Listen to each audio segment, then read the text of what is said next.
Boa noite, pessoal. Aqui é o Culas, que dá aula de física, o professor de física. E hoje eu vou dar a continuação de dinâmica, que é a continuação da aula passada. Na aula passada a gente falou de força. O computador está se movimentando um pouco porque está numa mesa. Mas a aula passada a gente falou de força, o que era força, e a gente falou de alguns tipos de força, basicamente força peso e força normal, e algumas situações em que ela aparecia. Eu mandei um exercício para vocês. E eu disse que eu ia mandar a resolução e eu esqueci, pessoal. Mas a resolução, eu tô com as fotos no meu celular, eu vou mandar para vocês junto dessa próxima aula, já com a resolução dela. E qualquer dúvida, vocês podem tirar comigo na semana que vem, na monitoria. Eu só vou apresentar minha tela e a gente já começa. Compartilhar. E vamos lá, pessoal. Pessoal, a primeira coisa que eu vou falar para vocês é a força de tração. Tração ou tensão, que é a força aplicada nas cordas. Como a gente falou semana passada, a força de tração é uma força de contato, então precisa ter contato. Até mesmo quando você está puxando alguma coisa numa corda, ela está amarrada. E a força de tração é a força aplicada a um fio que se transmite por toda a extremidade da corda, de uma extremidade à outra. Por isso, pessoal, a gente fala que tração na mesma corda é sempre a mesma. Ou seja, o valor de uma tração de um lado vai ser o mesmo valor da tração no outro lado, porque ela se distribui na corda. Quando a gente fala de qualquer força como sendo uma grandeza vetorial, ela possui direção, sentido e módulo ou intensidade. A direção, nesse caso, vai ser a direção do fio. Então, eu tenho um fio, a tração vai ser a direção do fio. O sentido é sempre o sentido de puxar. E a intensidade depende. Na física, sempre que a intensidade depende da interação, eu vou utilizar duas formas para descobrir o valor dessa força. Primeiro, a lei de Newton, quando eu tenho um equilíbrio, que o corpo está em repouso ou em movimento retilíneo uniforme, em que a força resultante é igual a zero, ou segundo a lei de Newton, em que eu tenho uma aceleração, e a força é igual a massa vezes aceleração. Para lembrar, toda força é má, por isso não existe o lado bom da força. E aqui eu trouxe alguns exemplos para vocês, em que eu estou utilizando um cabo ou uma corda para levar uma caixa e força em corda ou em cabo é sempre tração. Tração na mesma corda é sempre a mesma. Essa tração tem o mesmo valor da tração nessa corda, que é a força que o carinha precisa fazer. Nesse caso, em que eu tenho uma corda que está sustentando uma caixa. Na caixa eu tenho peso e tração. Nesse caso, sendo que é isso, tá passando algumas, fazendo barulho na rua. Mas vamos lá, pessoal. Nessa caixa tem peso e tração. Se essa caixa estiver em equilíbrio, estiver em repouso, o peso vai ser igual à tração, e a tração aqui na caixa tem o mesmo valor da tração que está lá no teto. Semana passada a gente falou que tanto essa tração quanto essa, elas possuem o mesmo valor, mas elas não são par de ação e reação. E aqui eu tenho um cara puxando uma caixa por uma corda. Basicamente, vocês podem imaginar como sendo uma criança brincando com um carrinho, puxando um carrinho. E esse carrinho tem movimento, tem uma aceleração. Quando eu tenho essa tração, pessoal, com uma angulação, eu posso dividir esse movimento em dois. O que faz o carrinho se movimentar para frente vai ser a decomposição dessa tração nesse eixo horizontal. Se eu tenho esse ângulo, o Tx vai ser tração vezes cosseno de θ, porque sempre que eu decomponho com um ângulo, ou decomponho, vai ser a força vezes cosseno, com ângulo, cosseno. E eu tenho a outra decomposição, que é o Ty, no eixo vertical, que vai ser T vezes seno, porque sempre que eu decomponho sem o ângulo, vai ser T vezes seno, sem um ângulo, seno. E no eixo Y ou no eixo vertical, pessoal, basicamente eu tenho duas forças para um lado e uma força para o outro. Como esse bloquinho ele não está nem afundando no chão, nem voando para a lua, ele está em repouso no eixo vertical. Então, forças para um lado igual forças para o outro, Nesse caso, eu teria peso igual normal mais tração, tração de y, tração vezes seno. Então, pessoal, esse é outro exemplo em que nem sempre peso é igual ao normal. Nesse caso, eu tenho um plano horizontal e peso não é igual ao normal. Aqui, como eu disse para vocês semana passada, tração numa corda no sistema é sempre o mesmo, T2 vai ser sempre igual a T1, mas eles não formam um par de ação e reação, porque o par de ação e reação está numa ponta da corda na mão da pessoa, na outra ponta da corda na mão da pessoa. Mas eles formam, apesar de eles não formarem um par de ação e reação, eles possuem o mesmo valor. E esse sistema eu vou mostrar para vocês aqui. Pessoal, como descobrir a tração na corda? Basicamente, eu trouxe 2 ou 3 exercícios para vocês mostrando como descobrir quando eu uso a primeira lei de Newton ou a segunda lei de Newton. Aqui eu tenho um sistema em que eu tenho a aplicação de uma força e ele vai adquirir uma aceleração, porque eu tenho uma força resultante. Então, pessoal, a primeira coisa que eu faço é achar a aceleração. O meu sistema é o bloco A mais o bloco B. Força resultante igual a massa vezes aceleração. A força é 60, a massa total, massa de A mais massa de B, vezes a aceleração. A massa de A é 10, massa de B 5. Então, 60 igual 10 mais 5 vezes A. 60 dividido por 15 vezes A.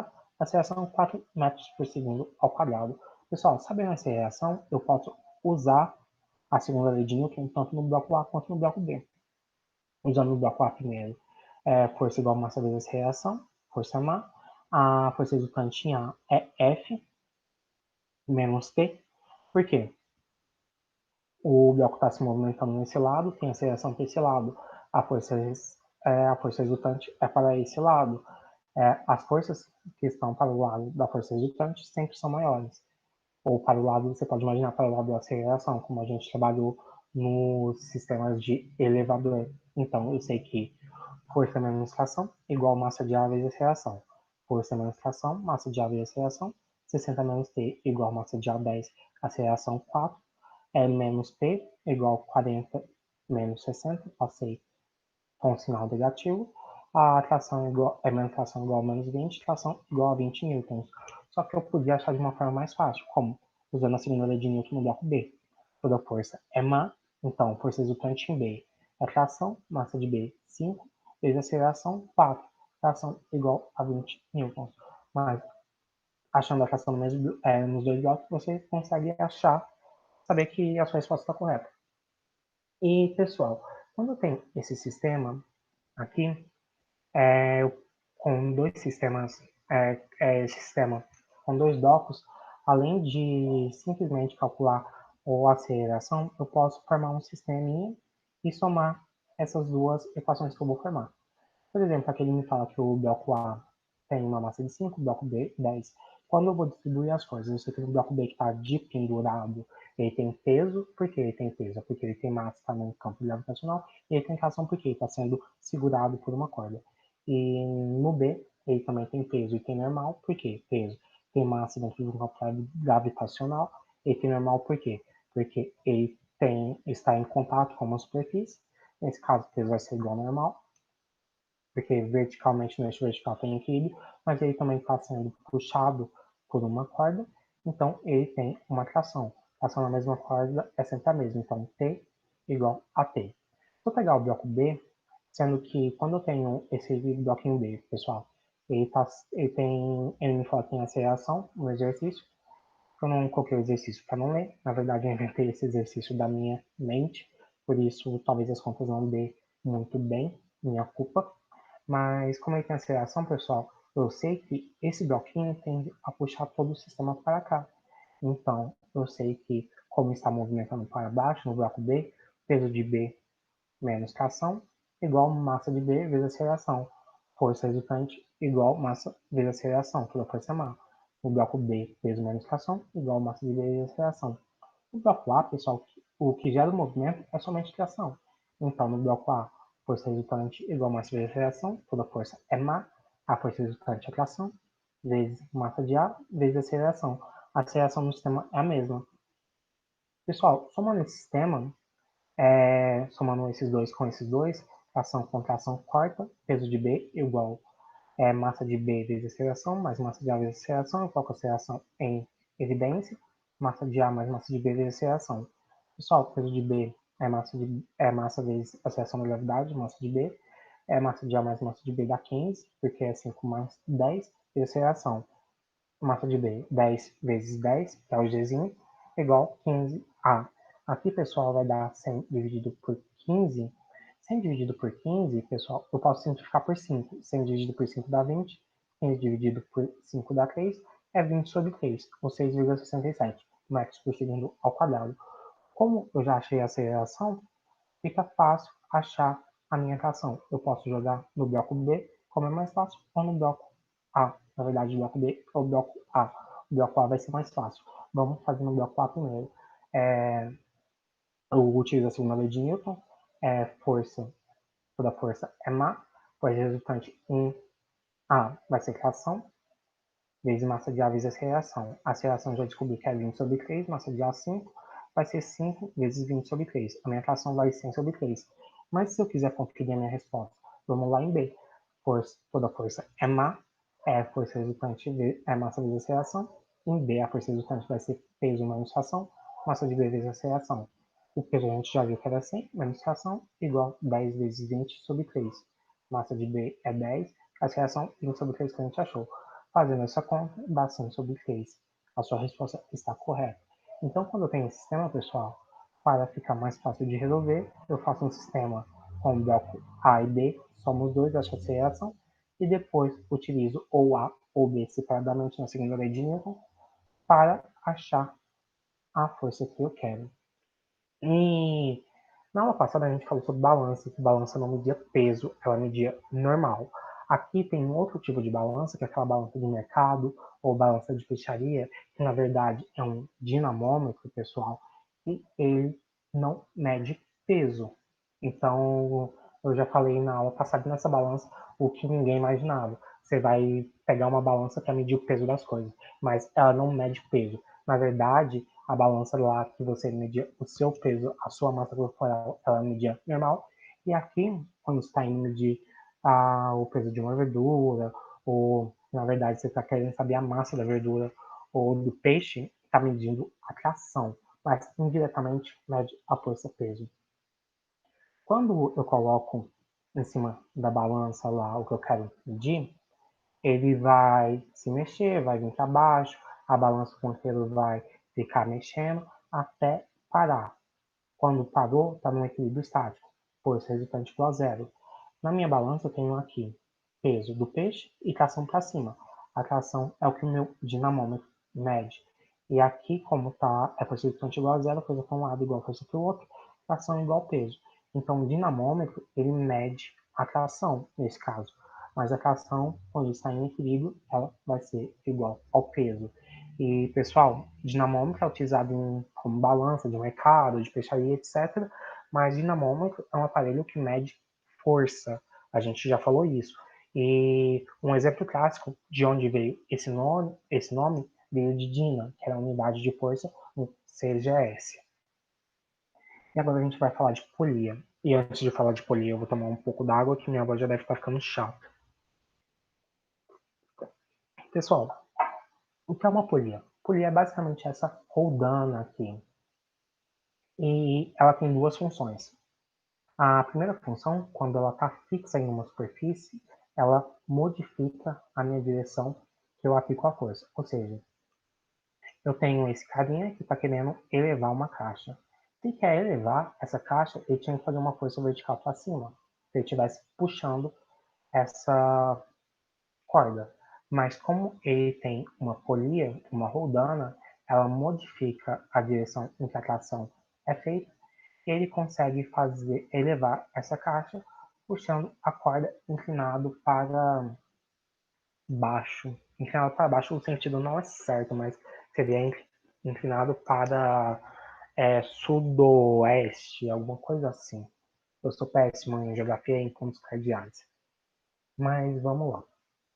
E outra função, pessoal, da minha polia é, por exemplo, eu tenho uma caixa muito pesada. Aí eu pego e utilizo algumas polias móveis que vai dividir esse peso? Tem duas formas de eu pensar das polias móveis, que ela pode dividir o peso da caixa, e eu consigo elevar a caixa com uma força menor do que seria o peso dela, ou ela multiplica a força que eu exerço e eu consigo, da mesma forma, elevar essa caixa de uma forma mais fácil. E basicamente eu trouxe dois exemplos simples para exemplificar essas situações. Como eu disse, polia ou rodana são utilizados para modificar a direção de um fio fracionado e da força de tração, que é a polia fixa, ou para multiplicar a força que se é aplicada no fio, a polia móvel. Pessoal, aqui vamos pensar. Eu tenho um bloco de 100 newtons. Eu tenho um peso de 100 newtons e esses 100 newtons vai ser distribuído. Eu tenho um peso igual a tração. Essa tração vai ser distribuída para cá, em toda a corda. E eu preciso fazer uma força de 100 newtons para elevar esse bloco de concreto. Pessoal, eu preciso de uma força de 100 newtons, que é a força mínima que eu preciso elevar. Se é a força mínima, quando eu estou fazendo essa força igual a essa, quer dizer que eu estou utilizando a primeira lei de Newton. Então, esse bloco vai se mover em movimento retilíneo uniforme. Se fosse um movimento acelerado, ia ser uma força maior que 100 newtons. Mas, considerando a força mínima, eu preciso fazer uma força igual ao peso do bloco, utilizando uma rodana ou uma polia fixa. Mas se eu utilizar a polia móvel, a gente já falou que ela divide a força. Eu tenho o meu bloco com peso de 100 newtons, peso para baixo, eu tenho tração para cima, tração na mesma corda mesma, eu tenho uma tração aqui para baixo. O peso de 100 newtons vai ser dividido em dois, porque eu tenho uma tração na corda aqui para cima de um lado e tração na corda aqui para cima do outro lado. Como esse peso é dividido em dois, eu tenho 50 newtons de um lado e eu não vou fazer força desse lado, e eu tenho 50 newtons do outro lado, que é onde eu faço força. Então, com uma polia móvel, a força que eu preciso fazer, a força mínima que eu preciso fazer é, metade do peso deste bloco. E aqui eu trouxe o exemplo básico da polia fixa, que é a mesma coisa. Peso, uma força mínima que eu preciso fazer, vai estar tudo em equilíbrio, vai se movimentar em movimento retilíneo uniforme, em equilíbrio aqui. Força resultante igual a zero, força para um lado igual para o outro, então peso igual a tração. Peso, se o peso for 100 newtons, a tração é de 100 newtons. Essa tração na corda vai ser, ela vai, vai ser distribuída em toda a corda, de uma extremidade à outra. Então a força que eu preciso fazer para levar aqui vai ser de 100 newtons. Na polia móvel, pessoal, aqui eu tenho peso igual T1, tração 1, peso igual T1, equilíbrio. Se o peso for 100 newtons, a tração 1 vai ser 100 newtons. Aqui eu tenho uma tração também, porque eu tenho uma cordinha aqui, vai ser transmitida essa força. E aqui eu tenho 2C2, pessoal, que é a tração na corda que eu tenho na polia. Se está em equilíbrio, pessoal, eu tenho 2T2 para cima, igual a T1 para baixo, 2T2 igual a 100, T2 igual a 50. A força que eu preciso fazer aqui vai ser metade do peso do bloco, como eu disse. Um exemplo muito utilizado de polia, pessoal, pelo menos em academia, é esse exercício na máquina de Tross. Esse exercício, basicamente, se você for pensar, a pessoa consegue fazer todo tipo de exercício nessa máquina, mas vamos pensar que ela está fazendo um peitoral, que ela está puxando aqui e para fazer exercício no peito, no peitoral. Não sei se vocês estão vendo muito bem, mas ela vem aqui, coloca 20 kg de um lado, e vem aqui e coloca 20 quilos do outro lado. E ela tá se achando muito forte. Nossa, tô conseguindo fazer esse exercício de peito no troço com 20 quilos. Mas o que ela não sabe é que tem uma polia móvel aqui. E tendo uma polia móvel, se ela fizer um movimento retilíneo uniforme, lentamente, velocidade constante, essa polia está dividindo a força de, por exemplo, de 20 kgf, que seria uma força é, que é referente a 20 quilos, em dois. Então, se ele fizesse esse exercício fora dessa máquina, ele não conseguiria fazer com dois halteres de 20 quilos. Ele teria, para fazendo a mesma coisa que ele faz no aparelho, ele precisaria de dois halteres de 10 quilos. Por quê? Porque a polia divide o peso por dois. Eu tenho uma polia móvel, divide o peso por dois. E aqui tem um exemplo clássico de exercício, que é de talha exponencial, em que eu simplifiquei aqui com o que eu estou falando e qual a mínima força que eu preciso para erguer essa caixa de 50 kg, já que eu tenho 4 polias. E pessoal, eu vou mostrar o sistema, mas no final eu vou mostrar a formulinha e vou falar para vocês como todo mundo erra. Mas eu tenho 4 polias. Nesse sistema, eu tenho uma polia fixa e 3 polias móveis. Sempre que eu tenho polia móvel, eu divido a força por 2 e a polia fixa, ela só modifica a direção. Então vamos lá. O peso que eu tenho é de 50 quilos, mas eu não vou calcular esse peso agora. Vamos calcular ele no final. Então, nessa polia 4, pessoal, cadê a minha setinha? A minha setinha sumiu, na verdade achei ela agora. Na minha polia 4, eu fiz esse desenho e eu tenho uma tração para baixo e 2 trações para cima. A tração para baixo é igual ao peso e a tração para cima T1 vai ser dividido. A força mínima que eu preciso fazer vai ser o movimento rotina uniforme, equilíbrio, movimento que sempre tem equilíbrio, forças para um lado igual forças para o outro. Então, pessoal, T1 mais T1 igual a T divide. Então, T1 é peso sobre 2. Então, aqui eu tenho uma força de P sobre 2, P sobre 2. Pessoal, na minha polia 3, eu tenho o mesmo T1 para baixo e eu vou ter T2. 2T2 para cima e vai dividir o P sobre 2 de novo. Então, o valor de P sobre 2 dividido por 2 dá P sobre 4. Então, eu tenho aqui uma tração de P sobre 4 e desse outro lado uma tração de P sobre 4. Essa tração de P sobre 4 vai ser transmitida para a polia 2 e vai vir aqui para baixo. Então, na polia 2 eu tenho o mesmo T2 de P sobre 4 para baixo e 2 trações para cima, que eu chamo de T3, e vai dividir esse valor por 2 novamente. Então, P sobre 4 dividido por 2 é P sobre 8. E P3, pessoal, aqui então eu tenho uma fração que vale P sobre 8. Esse outro lado da rodando eu tenho uma fração que vale P sobre 8. E aqui na minha polia 1, basicamente eu não modifico esse valor porque ela só modifica a minha direção. Então na minha polia 1 eu tenho uma tração de P sobre 8. E aqui eu tenho outra coisa que eu preciso fazer, que é a mesma, que vai ser P sobre 8. E agora a gente pode calcular. Peso igual a massa vezes a aceleração da gravidade, 50 vezes 10 dá 500. 500 newtons é o peso da caixa, dividido por 8 dá 62,5. Como eu posso fazer essa conta, pessoal? Vocês ficam, nossa, 62,5 deu um valor quebrado, é ruim de fazer. Pessoal, 500 dividido por 8, 8 não é 2 vezes 2 vezes 2? Então é a mesma coisa que eu dividir 500 por 2 3 vezes.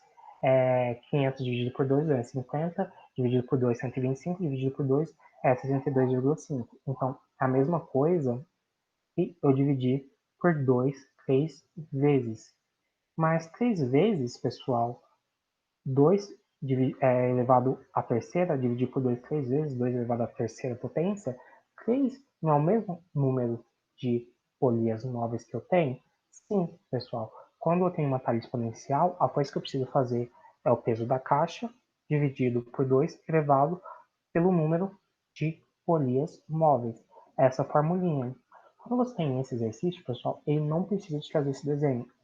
Esse desenho você pode fazer sozinho, mas a maioria das pessoas só sabem essa fórmula. Por quê? Porque é chato desenhar esse desenho. Mas aqui vai uma dica, já que vocês não fizeram monitoria e basicamente eu não fiz monitoria resolvendo exercício, foi a primeira dica que eu sempre dou quando eu estou resolvendo algum exercício de física. Faça um desenho, faça um esquema. Aí você fala, nossa, mas eu não sei desenhar. Pessoal, quando eu estou fazendo exercício de física, o desenho do meu carrinho é uma bola.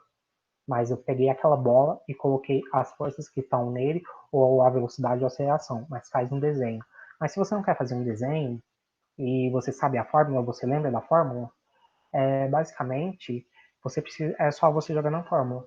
Mas tem um erro muito clássico quando tem a questão. Qual a mínima coisa que eu preciso fazer para erguer uma caixa de 50 quilos, já que eu tenho 4 polias? A pessoa vem aqui, calcula peso vezes a força peso, massa vezes a atração de gravidade, 500, sobre 2 vezes n número de polias, aí coloca 2 elevado a 4.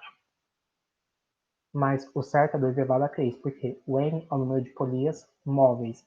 E aqui ele está te falando que tem 4 polias, mas não são essas 4 polias, dessas 4 polias, uma delas é fixa e as outras 3 são móveis. E na fórmula é o número de polias móveis. Então esse é o erro que todo mundo faz.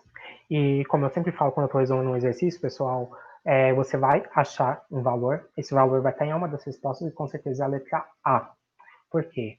Porque é a letra A que você marca, tá errando sem saber e tá indo feliz para a próxima questão. Outra coisa que eu queria falar de escala exponencial, vocês viram que teve um GIF no início, mas esse GIF parou de funcionar, não sei porquê, mas vamos lá. Pessoal, esse GIF, ele não está muito bem desenhado, mas aqui eu tenho duas polias móveis. E o que ele me mostra? Quando eu tenho uma caixa que está subindo 1 metro, eu puxo 4 metros aqui. E por que isso acontece? O porquê que isso acontece, eu vou mostrar nesse exemplo que possui uma polia móvel, porque é mais fácil. Pessoal, quando eu subo essa caixa 1 metro, tá vendo a minha setinha subindo 1 metro? Essa polia também subiu 1 metro. E subiu 1 metro de corda desse lado e do outro metro de corda desse lado. Então a corda que andou foi de 2 metros. Então, para subir 1 metro, eu puxei 2 metros aqui. E como a talha é exponencial, pessoal, aquela formulinha também era um expoente, aqui para eu achar esse valor da distância também vai ser uma razão exponencial. A distância que eu utilizo na polia fixa, ou que eu puxo na corda, vai ser 2 elevado ao número de polias móveis, vezes a distância da polia que a distância que andou a polia móvel. Por exemplo, aqui, a minha polia móvel andou 1 metro, tem uma polia móvel. 2 elevado a 1, 2 vezes 1, 2. Então, quando a minha polia móvel andou 1 metro, eu puxei 2 metros de corda. Aqui eu tenho duas polias móveis. 2 elevado a 2, 4. Quando anda 1 metro, a minha caixa ou a minha polia móvel, eu tenho 4 vezes 1. Ele puxou 4 metros da corda. Pessoal, se você me perguntar, eu vi 2 exercícios disso na minha vida, só que eu já vi mais exercício com a aceleração. Por exemplo, se a distância percorrida é maior, a minha aceleração também vai ser maior. E a minha aceleração segue a mesma coisa, pessoal. Se esse bloco está subindo com uma aceleração de 1 metro por segundo ao quadrado, essa pessoa tem que estar puxando com uma aceleração de 2 metros por segundo ao quadrado. E basicamente é isso, mas isso não cai muito não, eu estou para desencargo de consciência. E agora a gente vai falar de força de atrito, que é um assunto um pouco mais longo, mas é fácil, vocês vão ver que é fácil. Quando eu falei de força com vocês, eu falei de tipos de força, eu falei de força de contato. E o atrito é uma força de contato com a força normal. E como ele é uma força de contato, a gente fala que o atrito depende da normal, porque sem normal eu não tenho contato, sem contato eu não tenho atrito. E o atrito vai acontecer devido por causa das rugosidades entre as superfícies. Por isso, pessoal, é muito mais fácil você deslizar no chão da sua casa, que tem um piso, esse piso é liso, tem menos rugosidade entre o piso e o seu pé, do que, por exemplo, você querer deslizar num reboco, no piso, na rua, que tem o concreto, que possui maior rugosidade entre o concreto e o seu pé. E como toda força, essa força é uma grandeza vetorial, possui direção, sentido e módulo ou intensidade. A direção vai ser tangente à superfície, o sentido oposto à tendência de deslizamento, e isso é muito importante, porque todo mundo acha que a força de atrito ela é contrária ao movimento. Não, ela não é contrária ao movimento. Eu já falei o porquê para vocês na última aula, mas eu vou repetir. Ela é contrária à tendência de movimento e ela depende da interação. Pessoal, quando depende da interação, a gente pode usar a primeira e a segunda lei de Newton, mas aqui tem uma formulinha, mas essa formulinha eu vou discutir com ela com vocês depois, porque vai ficar mais fácil. Aqui, pessoal, 3 exemplos de força de atrito. Eu tenho um bloco que está sendo puxado para a direita, o bloco faz força no chão para frente, ação e a reação, o chão faz força no bloco para trás. E nesse caso, minha força de atrito é contrária ao movimento. Então, ela tende a impedir meu movimento. Mas isso não acontece, por exemplo, quando eu estou andando. Quando eu estou andando, eu faço força no chão para trás, ação e reação. O chão faz força em mim, meu pé para frente, e eu consigo andar, pessoal. É, Basicamente, essa foi uma questão do Enem, acho que 2011, 2012, 2013, 2014. Eu já fiz tanto Enem, pessoal, que eu não lembro mais os anos das inscrições, mas eu lembro. E basicamente ele pedia qual que era a direção e o sentido da força de atrito no pé de uma pessoa quando está andando. E todo mundo pensa, ela está andando para frente, então o atrito é para trás. Não, pessoal, o que faz a gente andar é a força de atrito. Se não existisse rugosidade entre o chão e o seu pé, quando você pisa para ir para trás, o seu pé ia deslizar e você não ia sair do lugar. É como se você estivesse andando um gelo super polido, que você ia sempre estar com o pé deslizando sem sair do lugar. E aqui mostra para vocês que a força de atrito é contrário, oposto à tendência de deslizamento. Pessoal, quando eu faço aqui outro exemplo, um cara, uma pessoa empurrando uma estante, podia ser empurrando uma geladeira, empurrando um carro, quando o carro está morto, né? Mas a pessoa faz força para frente e quando esse imóvel está se movendo para frente, ele faz força no chão para a direita, para frente. Ação e reação, o chão faz força nele para trás e tem a tendência de impedir o movimento. Pessoal, outro caso parecido com o do pé, que a força de atrito faz você se movimentar para frente, é a roda do carro. Sempre o que faz a roda do carro se movimentar é a força de atrito. Então, a roda do carro que está promovendo a tração que movimenta esse carro, a força de atrito vai estar para frente. Com a força de atrito estando para frente, por exemplo, nesse carro, na roda dianteira, eu sei que esse carro tem tração dianteira, ou seja, a roda dianteira está ligada ao motor, que faz força no chão para trás, a aceleração no chão faz força na para frente e já consegue andar. A roda de trás, ela está sendo puxada, ela faz força no chão para frente, ação reação, o chão faz força nela para trás. Ou seja, o que promove o movimento do carro para frente é a roda dianteira e a roda traseira só está impedindo esse movimento. Aqui o contrário, eu tenho um carro de tração traseira, em que a roda traseira está ligada ao motor, faz força no chão para trás, ação reação, o chão faz força nela para frente. E a roda traseira que está movimentando o carro. E eu tenho esse terceiro carrinho, em que eu tenho a força de atrito nas para frente, nas quatro rodas, nas rodas dianteiras e traseiras. Eu tenho um carro de tração nas quatro rodas.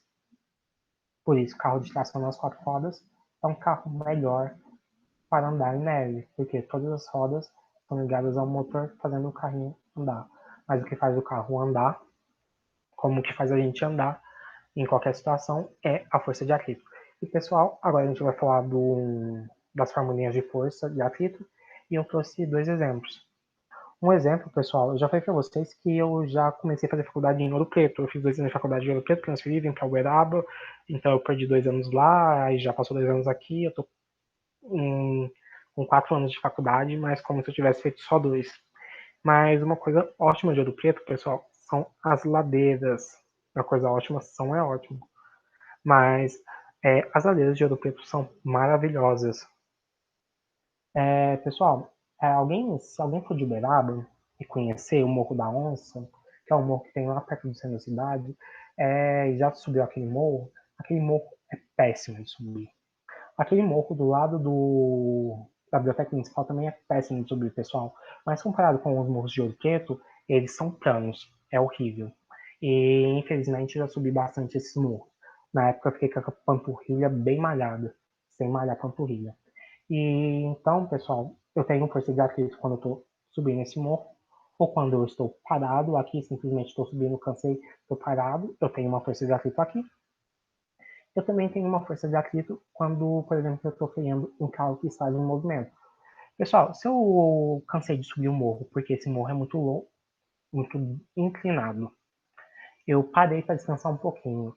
Eu a foto dessa pessoa tá um pouco assim, ela foi um pouquinho dislexa, né? Por quê? Porque eu pararia embaixo da sombra da árvore. Se bem que não, porque a árvore não está fazendo sombra. Vamos parar aqui e ficar parado descansando debaixo da sombra dessa casa. Mas ela está parada, pessoal. Aqui eu tenho o que faz ela permanecer parada. Ela está parada, eu tenho um atrito estático. Pessoal, vamos pensar. Ela está parada num morro, é um plano inclinado. Esse plano inclinado, ela tem o quê? Ela tem peso, que é vertical para baixo, esse peso se decompõe em Py e Px, P vezes cosseno, P vezes seno. Ela tem normal porque está em contato com uma superfície, mas vamos pensar, se ela tivesse só peso de seno, ela estaria rolando para baixo, porque tem o peso dela promove que ela uma tendência de deslizamento para baixo. Só que, contrário à tendência de deslizamento, ou palavra difícil, ainda mais para eu que tenho a língua presa, mas oposto à tendência de deslizamento que é para baixo, devido à decomposição do peso, que é o PC no teto, eu tenho a força de atrito devido à rugosidade do pé dela com a superfície. Paralelepípedo ali não tem uma superfície de atrito muito legal, porque é meio liso, então você tem que tomar cuidado para não escorregar, mas tem uma força de atrito. Essa força de atrito impede que ela deslize para baixo, que ela role para baixo. Mas, pessoal, quando o carro está em movimento e ele precisa frear, ele está em movimento, ele está em estado cinético e ele está freando. Quando ele está freando em movimento, eu tenho atrito dinâmico ou atrito cinético. Atrito estático quando eu estou parado, atrito cinético quando eu estou em movimento. Nesse caso, quando está em movimento, pessoal, a roda do freio está em movimento, velocidade para lá, força de atrito. Eu travo a roda, ela vai ser arrastada, faz uma força no chão para frente, ação e reação no chão faz uma força nela para trás, essa força de ação vai promover uma aceleração para trás, que tende a transformar essa velocidade em zero e a pessoa frear. Então, quando eu tenho um corpo parado, atrito estático, quando eu tenho um corpo em movimento, atrito cinético ou dinâmico.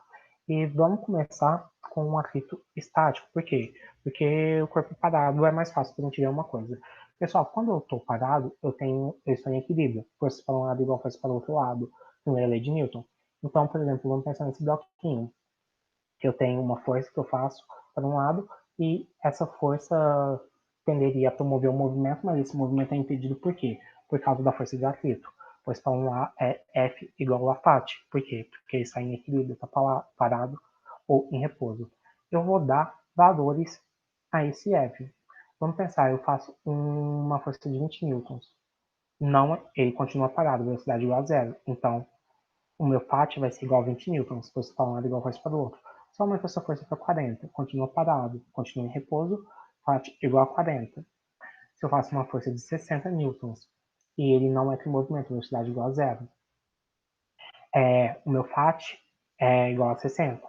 Pessoal, tá parado, esse FAT é FAT estático. Mas aí depois eu coloco uma força um pouco maior, de 80 newtons, não entra em movimento, então, ele está parado, FAT estático, força para um lado igual a força para o outro, FAT estático igual a 80 newtons. Mas aí, pessoal, eu aumento essa força. Eu vou de 80 para 80,000000001 newton. Esse carro entra em movimento. O que isso me diz, pessoal? Que com 80 eu estava parado e com 80,000000001 newton ele entra em movimento.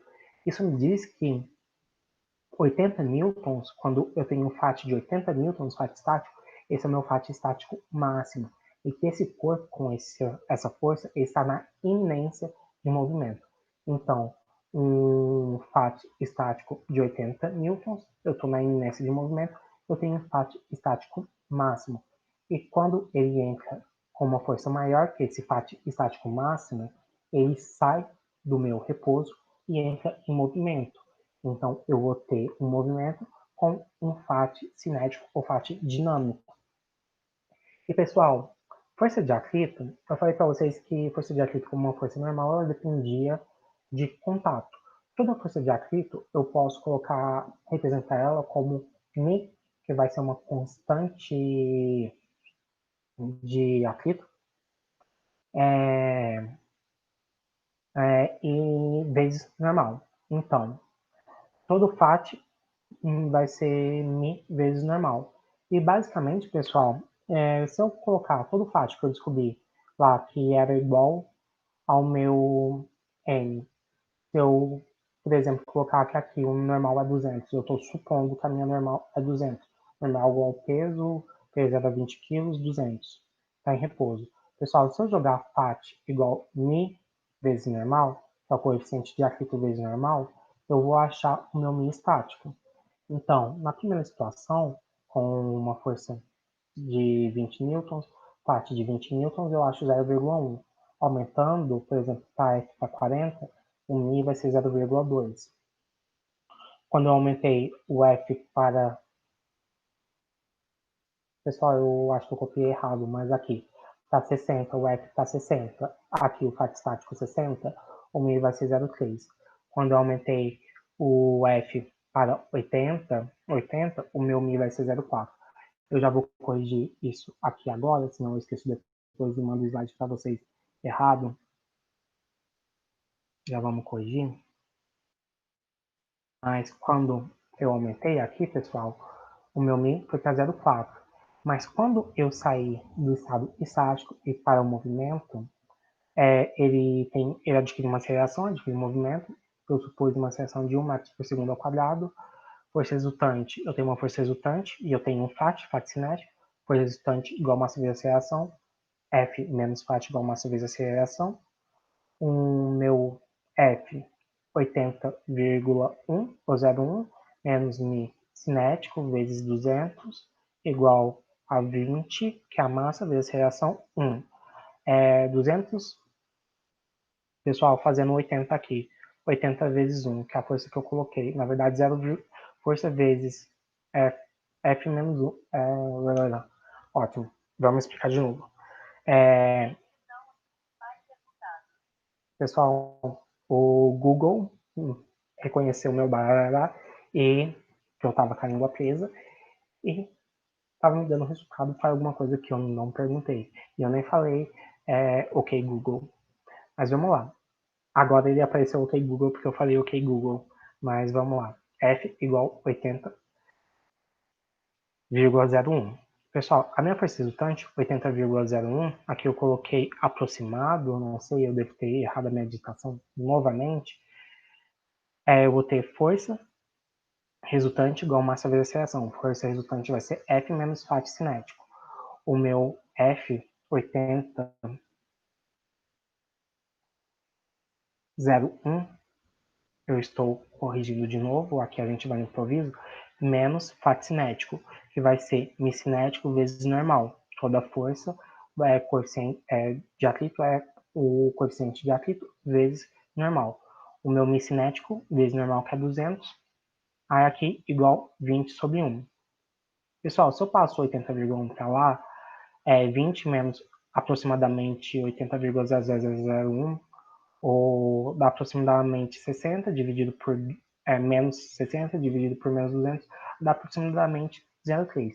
O que eu queria mostrar para vocês é que quando eu tenho o meu Mi estático máximo, que era quando a minha força é máxima aplicada, eu tinha a minha força de atrito estático máxima, que era quando estava na iminência do movimento, o meu Mi estático máximo ele é maior do que o meu Mi cinético. Por quê? O meu Mi estático, quando eu estou aumentando a minha força, ele também aumenta até atingir o Mi estático máximo. Depois que ele atingir o Mi estático máximo, ele não aumenta mais. Esse corpo, ele deixa o repouso e entra em movimento. Entra em movimento, ele adquire uma velocidade diferente de zero. E ele vai ter uma força de atrito cinética com um Mi cinético. E um Mi cinético sempre vai ser menor do que um Mi estático máximo. Na verdade, sempre é muito errado você falar, mas é quase sempre, a maioria dos casos. E o único caso é quando que o meu Mi cinético pode ser igual ao Mi estático, é quando eu tenho uma superfície perfeitamente polida. Mas não entra no caso aqui.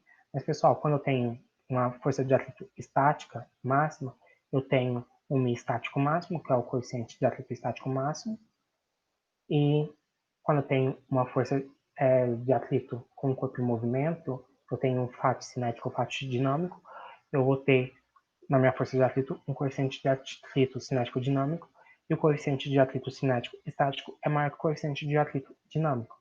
E aqui eu fiz a representação, quando um corpo está sendo aplicado uma força nele e ele continua parado, ele tem uma força de atrito estático, eu aumento a minha força que eu só estou aplicando, a força de atrito estático aumenta, aumentando o meu estático, até chegar na minha força de atrito estático máxima com o meu estático máximo.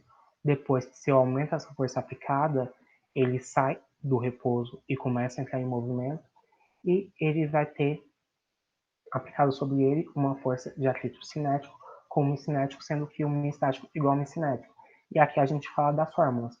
A força de atrito é sempre tendência de superfície, oposta à tendência de deslizamento, e a força de atrito estática é variável. Mas a minha força de atrito estático máximo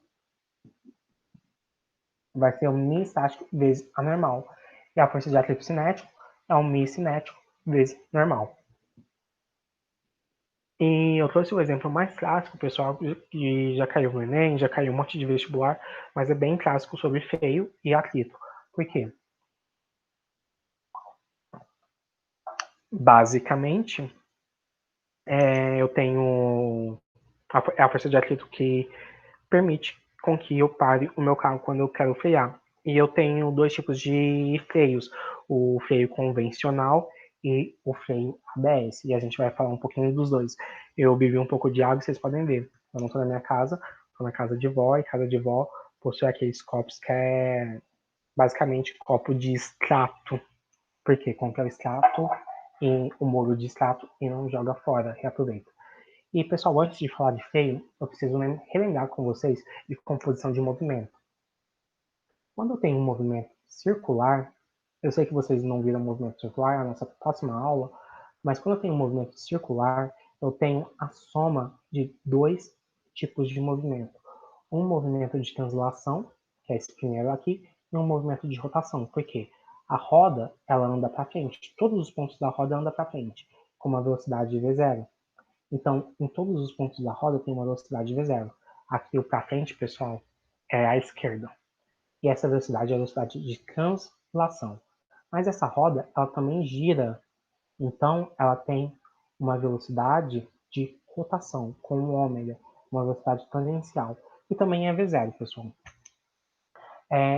Essa velocidade de rotação e translação, a velocidade tangencial, vai ser basicamente a mesma. Então, em cada ponto, eu tenho uma velocidade diferente. Todos os pontos, eu tenho um V0. Mas, por exemplo, aqui, nesse ponto central, que é o ponto que não roda, ou basicamente que ele fica estático, eu tenho só V0. Mas no pontinho B, eu tenho a velocidade de translação para um lado e a velocidade de rotação para esse mesmo lado. Na verdade, mesma direção e mesmo sentido. Então, no ponto B, eu tenho uma velocidade total de 2v0. Mas no ponto A, que está em contato com o solo, ele está andando para a esquerda, ele tem uma velocidade de translação para a esquerda, v0. Mas ele também está rodando, a roda roda, muito redundante isso, a roda roda, mas eu tenho uma velocidade para a direita, que é a velocidade de rotação, que é v0. Então, nesse ponto aqui, a velocidade resultante do ponto A, que é o ponto que está em contato com o solo, é zero. E quando eu tenho velocidade zero, repouso, eu tenho basicamente, se eu frear e eu conseguir manter esse estado, eu posso ter um atrito estático. Se eu não manter esse estado, eu teria um atrito cinético. E o que o freio convencional faz? O freio convencional é basicamente igual ao freio de bicicleta. O freio de bicicleta, você aciona o freio, ele trava a roda. Se ele trava a roda, pessoal, a sua roda não vai girar. Se ela não gira, ela não tem velocidade de rotação, ela tem somente velocidade de translação. Então, em todos os pontos, incluindo o ponto B, ponto zero, a origem, e o ponto A, eu vou ter uma velocidade. Se eu tenho uma velocidade aqui, ele está em movimento. Se ele está em movimento, eu vou ter uma força de atrito cinético com o Mi cinético. E o que é a diferença do freio convencional para o freio ABS? ABS significa Anti-Lock Braking System. Eu acho que eu falei certo. Faz muito tempo que eu não creio em inglês e vocês sabem que eu tenho a língua presa, então não vai sair bonito. Mas é Anti-Locking Braking System, que é um sistema de anti-travamento. Ou seja, o que ele faz?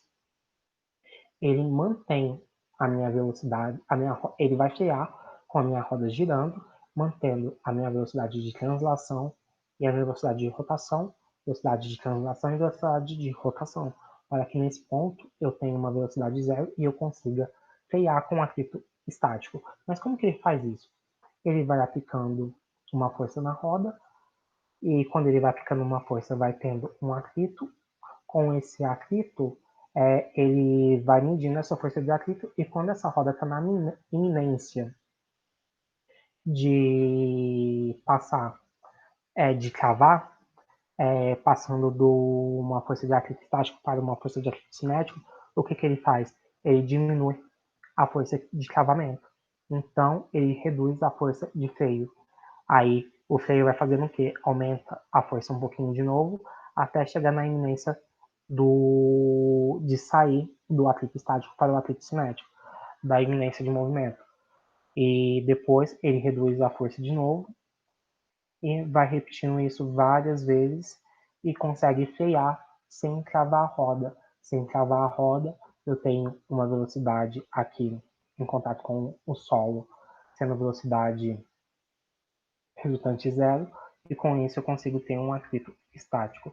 E como a gente já viu, como quando eu freio com o freio ABS, eu vou ter um coeficiente de atrito estático mais próximo do Mi estático máximo, e então, como o Mi estático é maior que o Mi cinético, eu vou ter uma força de atrito estático maior que a força de atrito cinético, e com isso, o freio ABS ele é um pouco mais eficiente. E vai a questão do Enem de 2012. Dessa eu lembro o ano porque está escrito, né? Os freios ABS são uma importante medida de segurança no trânsito, os quais funcionam para impedir o travamento das rodas do carro como sistema de freio acionado, liberando as rodas quando estão no limiar do deslizamento. Quando as rodas travam, a força de frenagem é governada pelo atrito cinético. A representação esquemática da força de atrito FAT entre o pneu e a pista, em função da pressão P aplicada no pedal do freio, para os carros sem ABS e com ABS são respectivamente. Pessoal, se eu tenho o meu atrito, o meu freio convencional, ele trava a roda, eu gero uma pressão lá no freio, eu vou distribuir essa pressão nos pneus. Ele começa com um atrito estático, trava a roda, cai para atrito cinético e vai continuar com atrito cinético. Então, isso um freio convencional, sem ABS. Com ABS, que é um sistema anti-travamento, eu gero uma pressão no freio, eu posso continuar pisando o freio todo, que um sistema eletrônico ele consegue ver, consegue medir quando ele está na iminência de travar a roda e quando aqui eu começo com o atrito estático, força de atrito estático, quando estiver na iminência de travar a roda e passar para o atrito cinético, ele reduz a força de freio e continua sempre no atrito estático e com isso eu tenho uma melhor, um sistema mais eficiente de frenagem. E pessoal, se esse sistema é mais eficiente, vamos comprovar isso utilizando aquelas fórmulas de física. Aí vocês pensam, nossa, a fórmula é tão difícil quando você trabalha a fórmula, principalmente sem usar número, eu me perco todo. Mas pessoal, não é tão difícil assim não. Vamos lá. A minha força resultante para promover a frenagem vai ser uma força de atrito. Força de atrito, tanto estático quanto cinético, é μ vezes normal. Como o carro não está afundando nem no chão, nem voando para a lua, geralmente a normal vai ser igual ao peso. Então, a minha força de atrito vai ser μ vezes massa vezes Gzinho. O que promove o atrito vai ser o atrito que causa a frenagem é a minha força resultante. Então, força resultante igual a força de atrito, que vai ser a massa do carro vezes a aceleração. A aceleração vai ser Fat dividido por massa. O meu Fat não é μ vezes m vezes gzinho, que a gente descobriu aqui em cima. μ vezes m vezes gzinho. Corta m com m, a minha aceleração vai ser μ, que é o coeficiente de atrito, vezes aceleração da gravidade. Eu vou utilizar essa força, na verdade, essa aceleração com menos, por quê? Porque ela está desacelerando. Então, com isso, eu achei aqui em dinâmica, com as fórmulas que eu passei para vocês, a minha aceleração. E eu consigo jogar essa aceleração lá na cinemática, que são as fórmulas que a professora Ana passou para vocês.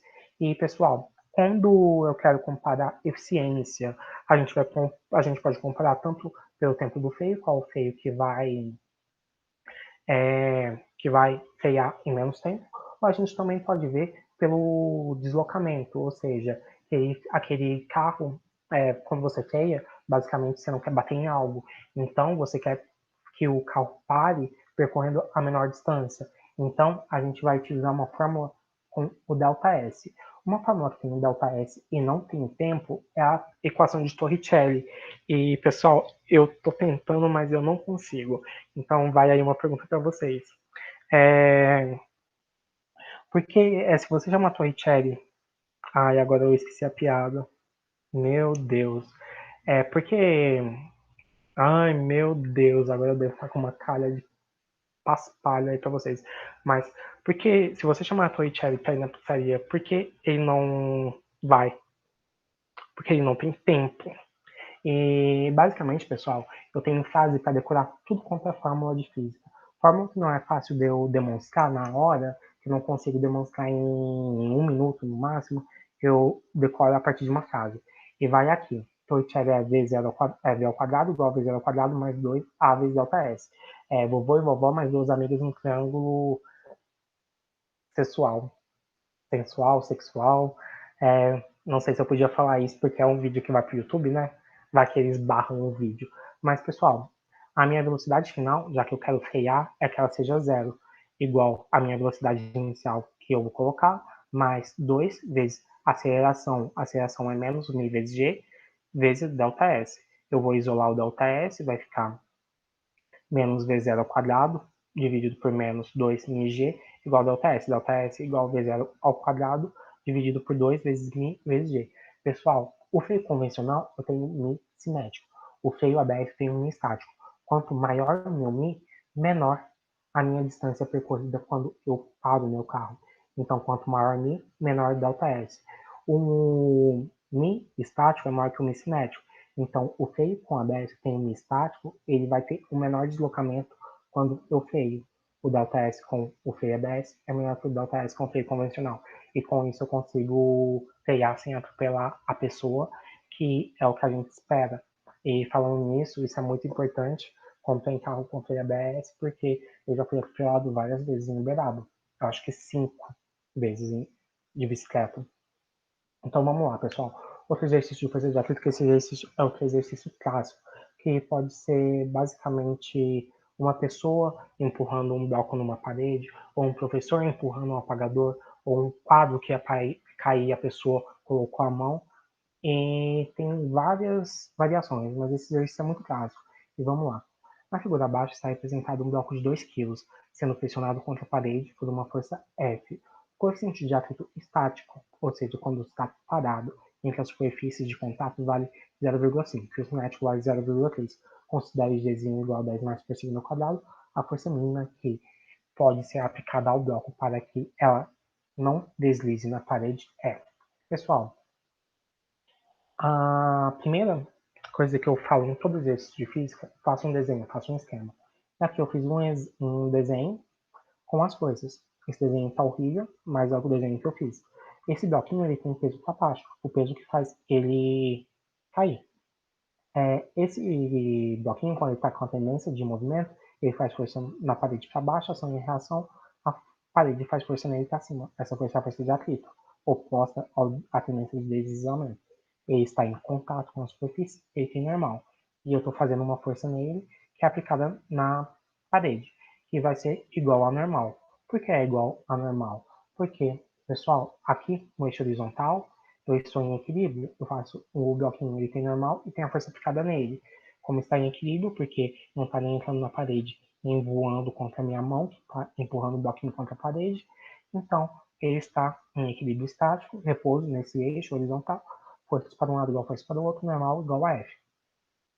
No eixo vertical, eu tenho peso e FAT. Se eu quero que ele não caia, eu quero que ele fique em repouso. Repouso, equilíbrio estático, força estática igual a zero. Forças para um lado, peso igual força para um outro, FAT. Então, peso igual FAT estático. Peso, massa vezes aceleração, igual FAT, mi estático, vezes normal.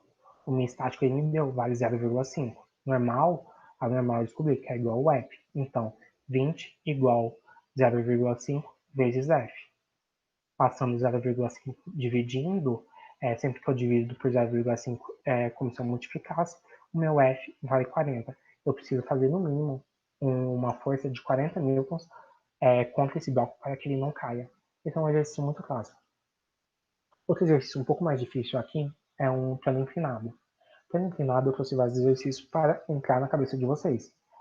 O plano inclinado é uma máquina simples que permite levar um corpo com menor esforço. O bloco mostrado na figura tem massa igual a 20 kg e o coeficiente de atrito cinético entre o bloco e o plano inclinado vale 0,2.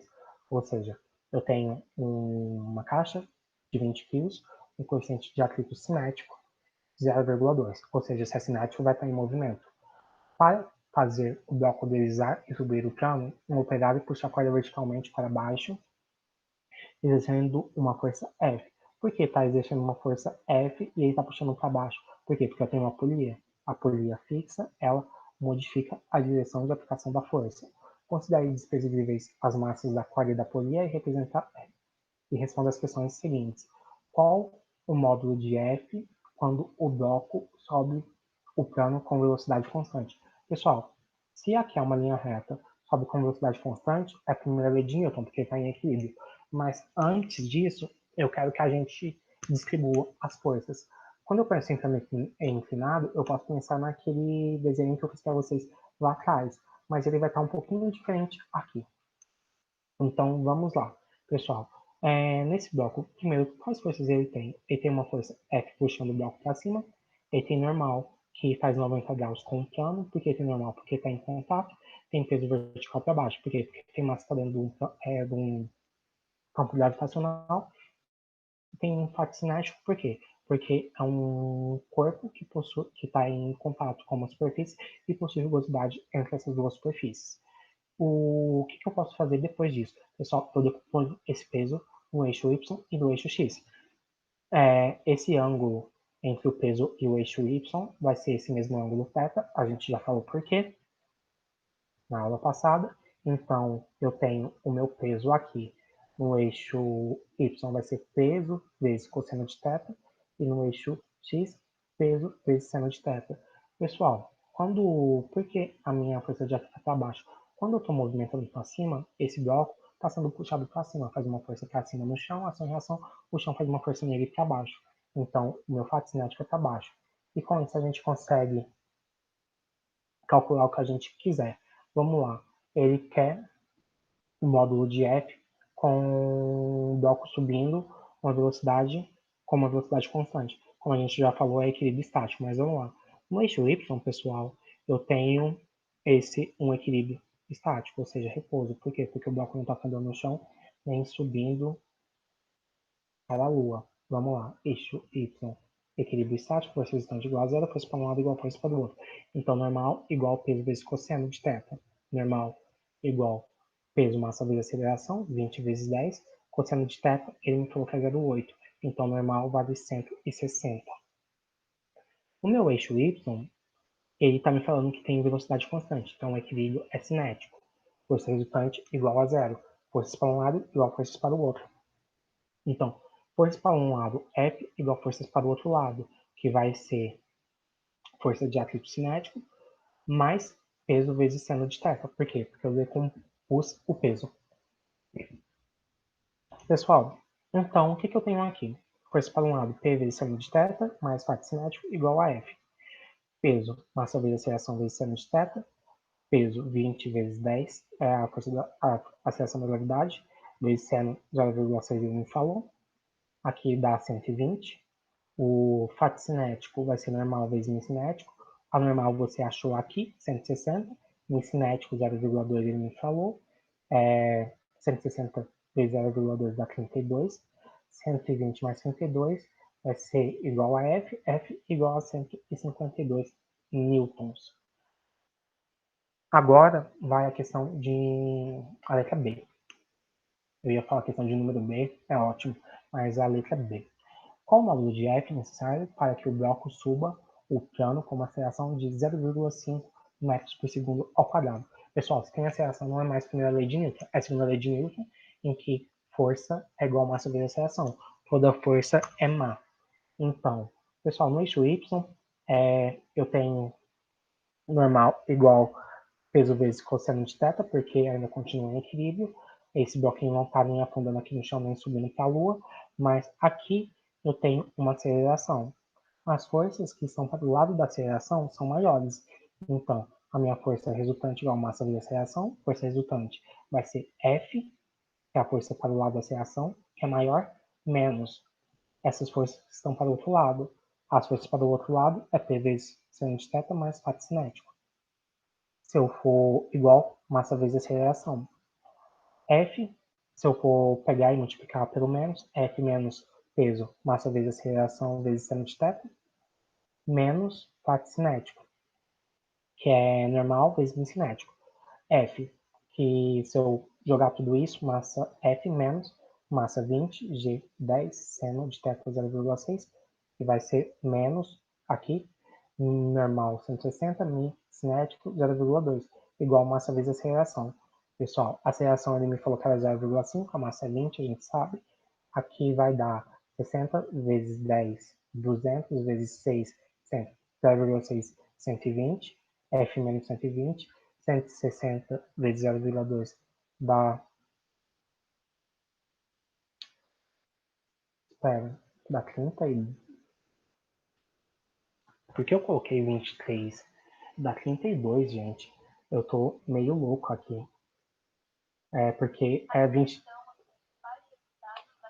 Pessoal, de novo, o Google zoando. Mas eu coloquei 23 porque tá 32 ao quadrado. Eu digitei errado e a gente já corrige, porque senão eu mando para vocês errado. 32, mas eu estava pensando certo. Aqui, pessoal, F F menos 120 menos 152 dá F menos 152, passando para lá positivo, 10 mais 152, F igual a 162 newtons. E, pessoal, agora já foi 1 hora e 7 minutos de aula e a gente precisa acabar. O restante dela é rápido, mas eu quero falar um pouco com vocês sobre o método Pomodoro, que é um método de estudo. Quando eu fazia cursinho, eu tinha uma grande dificuldade para estudar, na faculdade também, de como estudar. Uma forma que melhorava para mim era eu me organizar. Ou seja, eu sabia que eu tinha naquele dia estudar aquelas disciplinas. E eu pegava e dividia um horário para cada disciplina que eu ia estudar. Só que eu não ficava, por exemplo, eu preciso estudar física, eu vou estudar física durante 3 horas seguidas. Por quê? Porque nos primeiros 30 minutos você tem uma atenção, tá indo muito bem, aí nas últimas 2 horas e meia você não entendeu nada e não conseguiu resolver nada de exercício.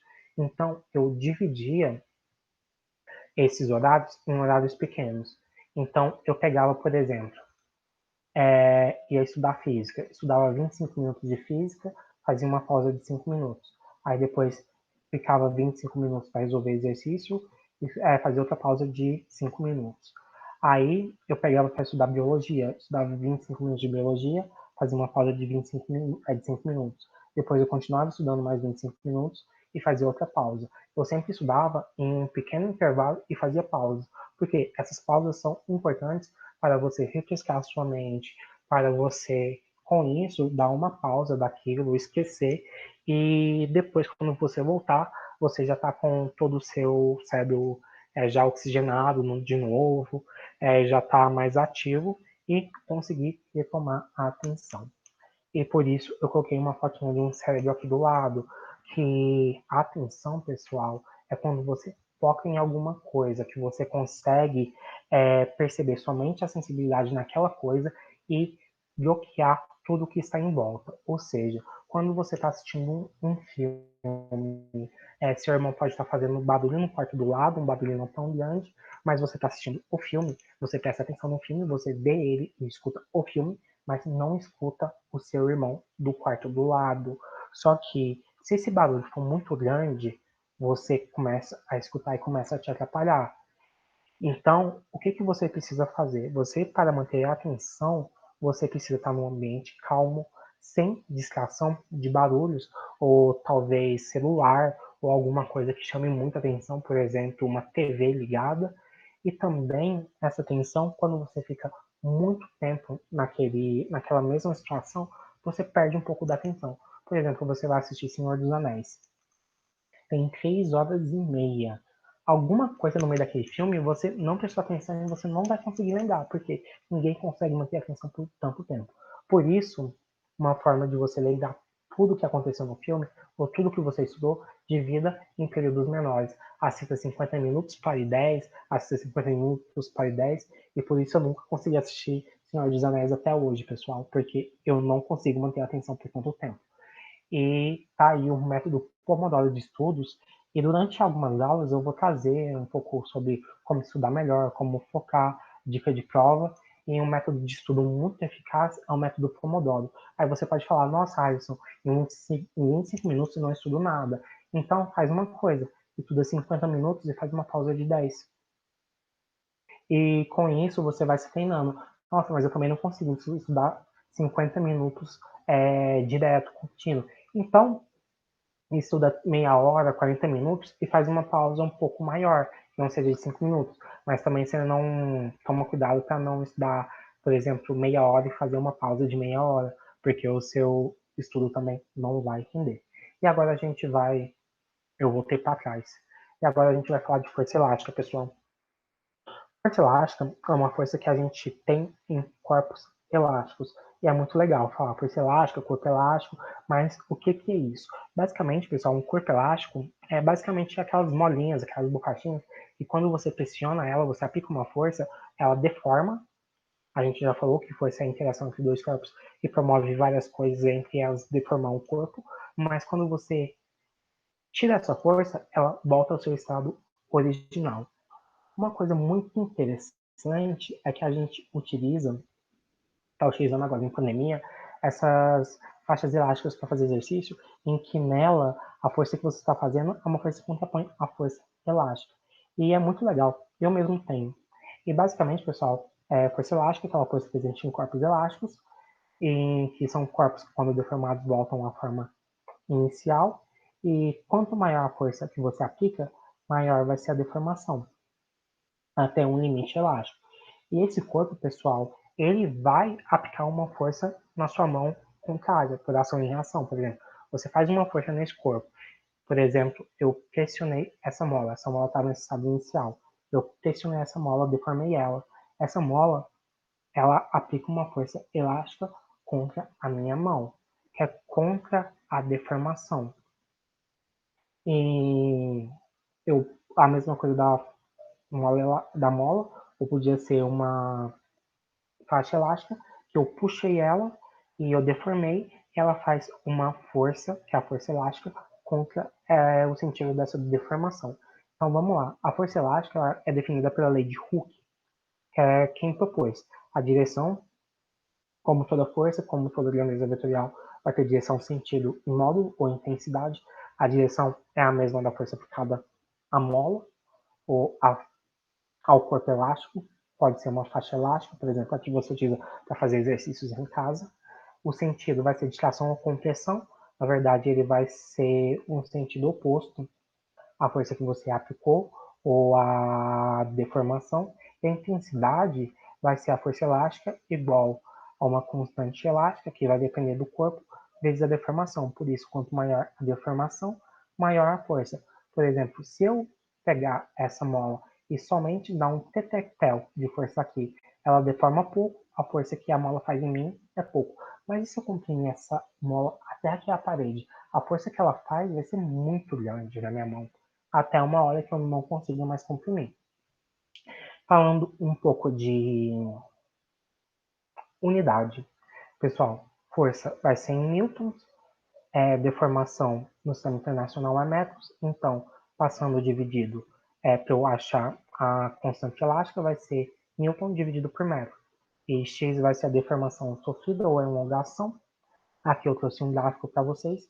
Quanto maior o gráfico da força elástica, quanto maior a minha deformação, maior a minha força elástica. Pessoal, quando eu trouxe a lei de Hooke, aqui vocês podiam ver que o sentido era negativo, tinha um menos na frente. Por que tem esse menos na frente? Porque essa força é contra o sentido da deformação, é basicamente por isso. Mas o valor da força vai ser basicamente só a constante elástica vezes a deformação. E sempre que eu tenho em física um gráfico, eu posso calcular duas coisas. Eu posso calcular a área, todo gráfico ele tem uma área, mas se esse gráfico tiver uma inclinação, eu calculo tangente. Tangente, pessoal, é coca cateto oposto sobre cateto adjacente. Cateto oposto aqui, se eu pegar, aqui é a mesma altura da força elástica, então é a força elástica cateto oposto. Cateto adjacente vai ser o ΔX, que é a minha elongação. Tel sobre x é a minha constante elástica. Então, a tangente no meu gráfico é numericamente igual à constante elástica. O símbolo de numericamente igual eu não consegui colocar, mas eu falei. E aqui vai um exemplo para vocês de como resolver esse exercício, e eu acho que acabou a aula. Mas vamos lá. Para a verificação experimental das leis de Newton, foi montado o sistema a seguir. Esse exercício veio com desenho, mas muitos exercícios de física não trazem o desenho. E o que, que você tem que fazer? Você tem que desenhar, você tem que fazer o esquema. Então, a primeira dica para você resolver um exercício de física, faça o desenho do exercício. E se você ainda estiver errando no exercício, leia novamente o enunciado, porque você com certeza não tirou alguma coisa lá. A maioria dos erros em exercícios de física é porque a pessoa não faz desenho, não faz um esquema ou não leu o enunciado direito. Mas se você souber a matéria, fizer o desenho e ler com atenção, você consegue resolver. Mas aqui ele te deu o desenho. Os corpos A e B encontram-se em equilíbrio quando uma mola ultraleve M está distendida 5 centímetros. Atenção, pessoal, centímetros. Mas aqui nas respostas está em metro. Então, muita gente já jogaria no sistema, numa fórmula, aqui em centímetros, ia achar uma resposta aqui, possivelmente. Eu colocaria essa resposta como letra A para a pessoa errar feliz e já ir contando que acertou a questão e já ir para a próxima. Mas, basicamente, quando você vai trabalhar com isso? Você tem que passar de centímetros para metros. Quando eu falo de você ler com atenção o enunciado, é isso. São essas pegadinhas. Aí ele pergunta, a constante elástica da mola é? Pessoal, ele trouxe o desenho. O bloco B tem 3 kg, o bloco A tem 1 kg. Vamos colocar as forças. O bloco A tem peso, porque tem massa e está no campo gravitacional. Ele tem tração porque ele está ligado a uma corda. Tração na mesma corda é a mesma, então ele está ligado ao B com tração. E no B ainda tem a força força elástica. Ou seja, ele puxa a molinha para cá e que vai gerar a força elástica e a molinha ação e reação puxa ele. E basicamente, o bloco B também tem peso normal, mas a gente não vai usar. Vamos aqui, pessoal, calcular o peso de A, massa vezes a aceleração da gravidade. Massa de A é 1 vezes 10, então peso de A 10. Tração, a gente ainda não sabe. E aqui tem a fel. Mas vamos lá, ele me fala que está em equilíbrio. E ele pegou, colocou esse peso, o bloquinho A puxou o bloquinho B pela tração, até essa mola distender um pouquinho e o sistema parou. Vamos lá no bloco A. No eixo vertical ele está em equilíbrio, peso de A igual a tração, peso de A 10, tração igual a 10. Aí no bloco B eu tenho um eixo horizontal em equilíbrio também, força resultante igual a zero, força para um lado igual a força para o outro, tração vai ser igual a fel, eu tenho a tração igual a fel, a tração vale 10, então a fel vale 10. Tendo o valor da fel, eu jogo na fórmula da fel vale 10, Fel é a constante elástica vezes x, que é a elongação ou a deformação, igual a 10. Aí eu vou pegar a constante elástica, vai ser 5 centímetros, só que eu tenho que colocar em metros. Centímetros vai ser a mesma coisa de eu dividir por 100 ou multiplicar por 10 elevado a menos 2, igual a 10. Então, a constante elástica vai ser 10 dividido por 5 vezes 10 a menos 2. 10 dividido por 5 dá 2. Eu passando esse 10 elevado a menos 2 para cima, vai passar positivo. Constante igual 2 vezes 10 ao quadrado, newtons por metros. E aqui eu coloquei N, por quê? Pessoal, eu errei na digitação novamente. Porque o N é do lado do M. E isso é normal. Mas vamos lá. Voltando para o meu exercício, eu achei a resposta e vai ser letra B. Pessoal, agora, só falando de erro, porque aqui não teria outra resposta se eu tivesse utilizado 5 centímetros. Eu só não ia achar esse valor, mas eu com certeza ia achar alguma coisa de 2 e você poderia chutar 2. Mas, por exemplo, se você não achasse um valor igual a 2, quando você resolve um exercício de física e você está achando que você está acertando e ele demora, e você não acha a resposta, você desespera. Então, quando esses exercícios colocam uma resposta na letra A e a resposta que você achou mais está errado, você erra feliz, isso não é ruim. Errar feliz não é ruim. Por quê? Porque você vai para a próxima questão achando que acertou e você faz aquela questão no maior entusiasmo.